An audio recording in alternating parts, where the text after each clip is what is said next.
Hello friends, Neha એજ્યુકેટરમાં આપનું સ્વાગત છે. આજે હું તમારા માટે લઈને આવ્યો છું આઈએમપી ઇન્ડેક્સ, જે તમારી આવનારી ટીવાયએસઓની અને તલાટીની એક્ઝામમાં તમને ખૂબ ઉપયોગી થશે. એકદમ જે અગત્યના છે એને જ મેં લીધા છે. ભારતનો ક્રમ કુલ કેટલા દેશ છે અને પ્રથમ ટોપ કન્ટ્રી બરાબર એ છે. તો ચલો આપણે ફટાફટ જોઈ લઈશું. વર્લ્ડ પ્રેસ ફ્રીડમ ઇન્ડેક્સમાં ટોચના 2 દેશો કયા છે? ઓપ્શન એ નોર્વે અને એસ્ટોનિયા, નોર્વે નેધરલેન્ડ, નેધરલેન્ડ એરિટ્રિયા કે ભારત અને નોર્વે. તો આપણો જવાબ શું આવી જશે? આપણો જવાબ આવશે ઓપ્શન એ નોર્વે અને એસ્ટોનિયા.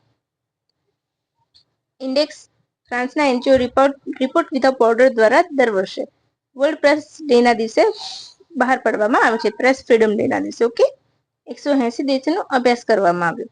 ભારત 38.96 પોઈન્ટ સાથે 151માં ક્રમે છે. ભારતનો ક્રમ યાદ રાખજો, 151નો. અને પહેલા બે નોર્વે અને એસ્ટોનિયા. પ્રથમવાર 2002માં રિપોર્ટ બહાર પાડવામાં આવ્યો હતો. 3 મે વર્લ્ડ પ્રેસ ફ્રીડમ ડે ઉજવવામાં આવે છે. વીજળી ઉત્પાદનમાં ભારત કયા નંબરે છે? ઓપ્શન એ પ્રથમ, ઓપ્શન બી બીજું, ઓપ્શન સી ત્રીજું, ઓપ્શન ડી ચોથું. તો અહીં આપણો જવાબ આવશે ઓપ્શન સી ત્રીજું. શું આવશે? ઓપ્શન સી ત્રીજું. આઈઈએ દ્વારા જાહેરાત કરવામાં આવે છે. ભારતમાં રિન્યુએબલ એનર્જીના વધુ વપરાશને કારણે રેન્કમાં ભારત ચીન અમેરિકા બાદ ત્રીજું છે. આઈઈએની સ્થાપના 1974માં થઈ હતી. મુખ્ય મથક પેરિસ, ફ્રાન્સ છે. બસ આટલું યાદ રાખવાનું છે. એ સિવાય હમણાં જ 26 જૂન કયો દિવસ ઉજવાય છે? સેન્ટ્રલ ઇલેક્ટ્રિસિટી ઓથોરિટી દ્વારા ઇલેક્ટ્રિક સેફ્ટી ડે તરીકે ઉજવવામાં આવે છે. કયો? Electric safety day 26 June. Mascot launch કરવામાં આવ્યું છે અને theme smart energy safe nation. 26 June electric safety day. Next, World Economic Forum દ્વારા બહાર પાડવામાં આવેલ ગ્લોબલ જેન્ડર ગેપ ઇન્ડેક્સમાં ભારતનો ક્રમ કયો છે? 24મો, 119મો, 130મો કે 131મો? તો અહીં આપણો જવાબ આવશે ઓપ્શન ડી 131મો. 2006 થી બહાર પાડવામાં આવે છે. 19મું સંસ્કરણ છે. ભારત 131માં ક્રમે છે. કેટલા? 148 દેશોમાં. આયર્લેન્ડ સતત 16 વર્ષથી પ્રથમ છે. ફિનલેન્ડ બીજું, નોર્વે ત્રીજું. આ ઇન્ડેક્સમાં શું ખાસ છે? તો પ્રથમ વખત ગેબનનો સમાવેશ કરવામાં આવ્યો છે અને કતારને આ ઇન્ડેક્સમાંથી બહાર રાખવામાં આવ્યું છે. ક્લિયર થઈ ગયું? World Economic forum global gender index 131 Bharat, પ્રથમ ફિનલેન્ડ, બીજું નોર્વે, ગેબનનો પ્રથમ વખત સમાવેશ અને કતાર બહાર. ઇનફ છે આટલો ડેટા? બરાબર. પછી હેન્લે પાસપોર્ટ ઇન્ડેક્સમાં ભારત કયા ક્રમે છે? 77, 70, 85, 80. તો કેટલા આપણો ક્રમ છે? 77, right? Option A. Visa on અરાઇવલની સુવિધા માટે બરાબર. પહેલા ભારત 85 પર હતું, જેમાંથી 77 આવ્યું છે. સિંગાપુરનો સૌથી મજબૂત છે. ત્યારબાદ જાપાન અને સાઉથ કોરિયા સંયુક્ત રીતે બીજા ક્રમે છે. મોસ્ટ ઇમ્પોર્ટન્ટ હ્યુમન ડેવલપમેન્ટ ઇન્ડેક્સમાં ભારતનો ક્રમ કયો છે? Option A 130, option B 193, option C 125 કે ઓપ્શન ડી 50? બોલો કયો છે હ્યુમન ડેવલપમેન્ટ ઇન્ડેક્સમાં? તો ભારતનો આપણો ક્રમ છે અહીંયા 130. એટલે ફરીથી ઓપ્શન એ 130. 193 દેશોનો અભ્યાસ કરવામાં આવ્યો છે. બરાબર. દર વર્ષે 10 December international human rights day ઉજવવામાં આવે છે. એ પછી આવશે ગ્લોબલ પીસ ઇન્ડેક્સમાં ભારતનો ક્રમ કયો છે? Option A 115, option B 6, option C 163 કે એક પણ નહીં. તો અહીં આપણો જવાબ આવશે ફરીથી ઓપ્શન એ 115. બરાબર છે. 163 દેશોનો અભ્યાસ કરવામાં આવ્યો. પ્રથમ ક્રમે આઇલેન્ડ, બીજું આઇસલેન્ડ, બીજો આયર્લેન્ડ, ત્રીજું ન્યુઝીલેન્ડ છે. Institute of Economic and Peace દ્વારા તૈયાર કરવામાં આવે છે. સિંગાપુર ભારતમાં નહીં, એશિયામાં સૌથી ટોચના ક્રમે છે. 6થો ક્રમ છે. 21 સપ્ટેમ્બર વિશ્વ શાંતિ દિવસ. પછી આવશે ગ્લોબલ કોમ્પિટિટિવ ઇન્ડેક્સ માં કુલ કેટલા દેશોનો અભ્યાસ કરવામાં આવ્યો હતો? તો option A 193, option B 180, option C 163 અને ઓપ્શન ડી 69. સોરી 69. તો 69 એમાં ભારત 41મું છે. મોસ્ટ અગત્યનું વર્લ્ડ હેપીનેસ ઇન્ડેક્સમાં ભારતનો ક્રમ કયો છે? Option A 118, option B 147, option C 125 કે ઓપ્શન ડી એક પણ નહીં. Option A 118. Sorry option A 118મું છે ભારત. બરાબર. 147 દેશોનો 100 અભ્યાસ કરવામાં આવતો. પ્રથમ ફિનલેન્ડ, ડેનમાર્ક, આઇસલેન્ડ. બરાબર.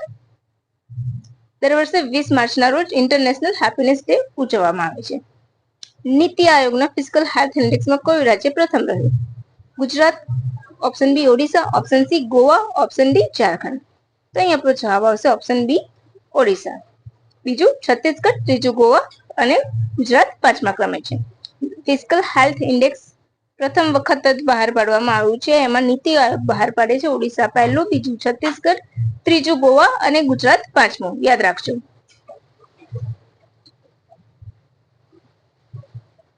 પછી ક્લાઇમેટ ચેન્જ પરફોર્મન્સ ઇન્ડેક્સમાં ભારત કયા ક્રમે છે? ઓપ્શન પ્રથમ ક્રમે કયો દેશ છે? Option A Denmark, option B Netherland, option C UK, option D એક પણ નહીં. ક્લાઇમેટ ચેન્જ પરફોર્મન્સ ઇન્ડેક્સ કોણ છે પહેલા ક્રમે? તો અહીંયા એવું છે કે એક પણ નહીં. બરાબર. એક પણ દેશને પહેલો ક્રમ, એના ક્રાઇટેરિયામાં એક પણ દેશ ફિટ નથી બેઠો, તો એક પણ દેશને આપ્યું નથી. ચોથું ડેનમાર્ક, 5મું નેધરલેન્ડ, છઠ્ઠું યુકે. આપણું ભારત 10મા ક્રમે છે. હવે એન્વાયરમેન્ટ રિલેટેડ 7મી September international day for a clean air for blue sky અને 24 October international day for a climate action. આ બે ડે યાદ રાખજો. હવે તમારે એન્વાયરમેન્ટને લગતા દિવસોની માહિતી જોઈતી હોય તો મને કમેન્ટ બોક્સમાં કમેન્ટ કરીને લખી દેજો કે અમારે એન્વાયરમેન્ટ સાથે રિલેટેડ જેટલા પણ દિવસો છે એની આખી માહિતી જાન્યુઆરીથી લઈને ડિસેમ્બર સુધીની હું તમને પ્રોવાઈડ કરીશ, પરંતુ તમારે એના માટે મને કમેન્ટ કરવી પડશે.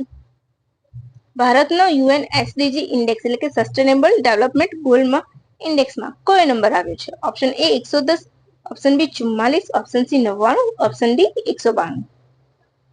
તો અહીંયા આપણો શું જવાબ આવશે? Option C 99. પ્રથમ વખત ટોપ 100માં ભારત આવ્યું છે. યુએનના એસડીએસએન એટલે કે સસ્ટેનેબલ ડેવલપમેન્ટ સોલ્યુશન નેટવર્ક દ્વારા આ 10મો એસડીજી રિપોર્ટ છે. 193 દેશોને રેન્કિંગ આપવામાં આવ્યું છે. ભારતે કેટલો સ્કોર કર્યો છે? 67નો અને એની સાથે 99મા ક્રમે છે.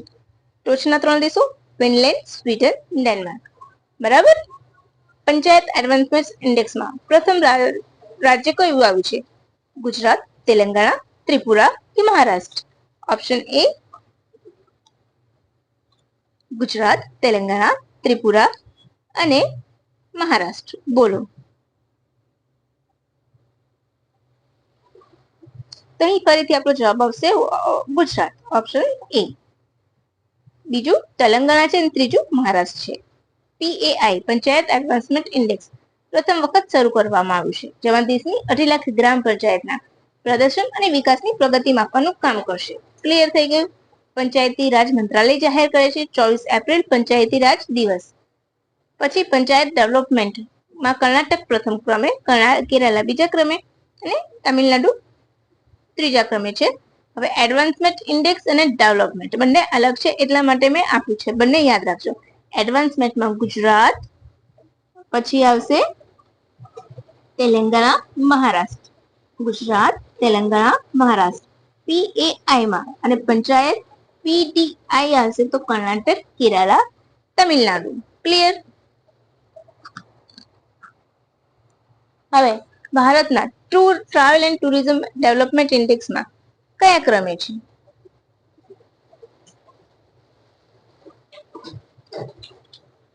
ટૂર એન્ડ ટ્રાવેલ ઇન્ડેક્સમાં ભારત કયા ક્રમે છે?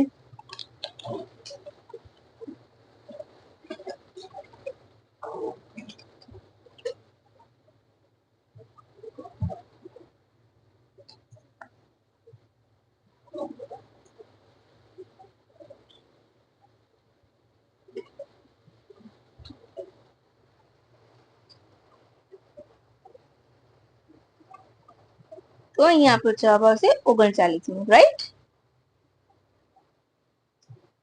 સાઉથ એશિયામાં ટોચ પર છે ભારત. બરાબર. દર 2 વર્ષે બહાર પાડવામાં આવે છે.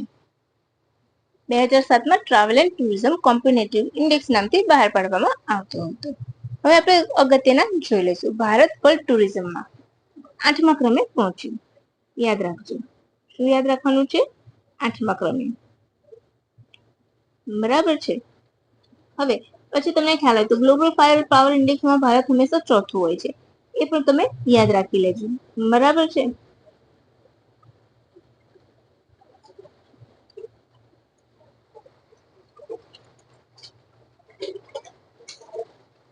પછી ઇન્ડિયા જસ્ટિસ રિપોર્ટમાં પ્રથમ 3 કર્ણાટક, આંધ્રપ્રદેશ, તેલંગાણા, ગુજરાત 11.